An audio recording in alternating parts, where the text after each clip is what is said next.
যার ফলে আমার বঙ্গভবনে যে মহামান্য রাষ্ট্রপতির কাছে আমার পদত্যাগপত্র জমা আমি দেইনি। জি আপা, কাজে আমার কিন্তু পদত্যাগ হয়নি। আমি কিন্তু এখনো বাংলাদেশের constitutional prime minister, elected prime minister. জি আপা। সদ্য ফাঁস হওয়া কল রেকর্ডে এসব কথা বলতে শোনা যায় সাবেক প্রধানমন্ত্রী শেখ হাসিনাকে। জানিয়ে সোশ্যাল মিডিয়ায় চলছে আলোচনা সমালোচনা ঝড়। এছাড়া প্রশ্ন উঠেছে শেখ হাসিনার সেই পদত্যাগপত্রটি কোথায়। ফাঁস হওয়া অডিওতে শেখ হাসিনাকে বলতে শোনা যায় তার ইচ্ছে ছিল ৫ আগস্ট জাতির উদ্দেশ্যে ভাষণ দিয়ে রাষ্ট্রপতির কাছে পদত্যাগপত্র জমা দেবেন, কিন্তু ৬ তারিখের জায়গায় ৫ তারিখে লং মার্চ নিয়ে আসায় সেটি তিনি করতে পারেননি। ২৬,০০০ কোটি টাকা সে মানি লন্ডারিং করে বিদেশে নিয়ে যাচ্ছে, এটা অডিট রিপোর্টে বের হয়েছে। ও জি আপা, জি। ওই ভার্ডিক্ট গুলি মানে ওটার উপরে তার বিরুদ্ধে কেস, এবং সে কিন্তু ওই জন্য ৬ তারিখের জায়গায় ৫ তারিখে নিয়ে আসলো। জি।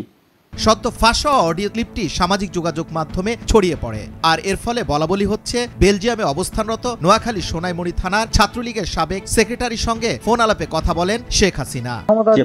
সে তো জবরদখল করছে, তার কোনো লিগালিটি নাই যে উপদেষ্টা বলে আমাদের কোনো পদ নাই। অডিও ক্লিপে শেখ হাসিনা বলেন, আমি দেখলাম যে এখন যদি ফায়ার ওপেন করে এখানে সিকিউরিটি দায়িত্বে থাকা অনেকের লাশ পড়বে, লাশ ফেলে আমি ক্ষমতায় থাকতে চাই না। ৫ থেকে নিয়ে আসার ফলে আমার পক্ষে তখন এমন ভাবে চারিদিকে লোক খেয়াও, আমি দেখলাম যে এখন যদি ফায়ার ওপেন করে আমার এখানে সিকিউরিটি, তাহলে শত শত লোকের লাশ পড়বে, লাশ ফেলে আমি ক্ষমতা থাকতে চাই না। কারা কিভাবে এইসব অডিও ফাঁস করছে এই নিয়ে প্রশ্ন উঠেছে।